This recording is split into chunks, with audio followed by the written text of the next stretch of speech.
Brethren out there, you have heard me time and over again that you cannot separate bread from brethren.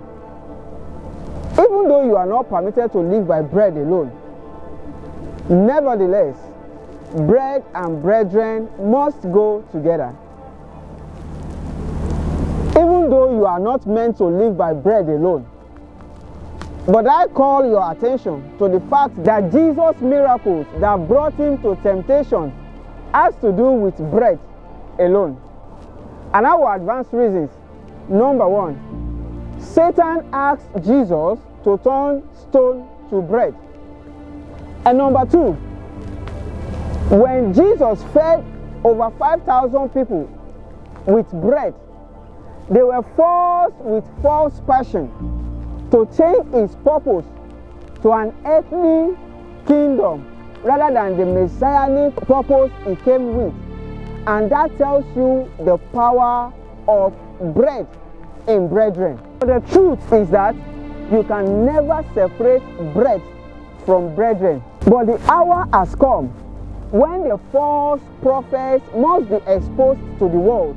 Remember, God's promise is that in Jeremiah chapter 3 verse 15, it says, I will give you pastors according to my heart, who will teach you, number one, knowledge, and number two, understanding. Now, to excel in life with God, three things are inevitable. Number one, knowledge. What is knowledge? Knowledge is every information that is available at your disposal to transform your life.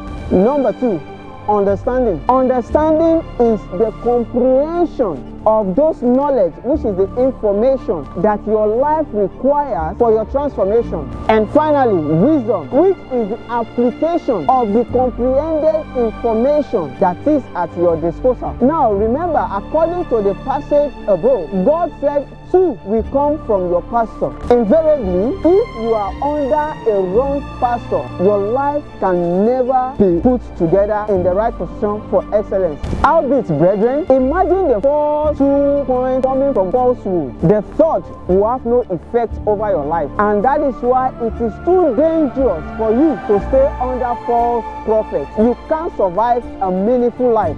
If the foundation be destroyed, what can the righteous do? Those false prophets out there care nothing about your life. They only care about their gain for selfish interest. So they only lord it over you for their selfish interests.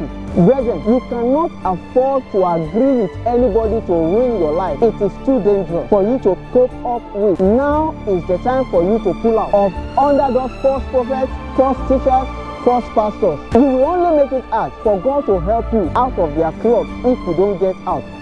This is the voice of his oracle, the voice that must be heard, the voice that must be adhered to, the voice that is championing a revolutionary move, channeling the course of life towards a better hand, and teaching men to fulfill their destiny via the word of faith and holiness. I am Saint George Israel Adegboyega, aka the Pioneer.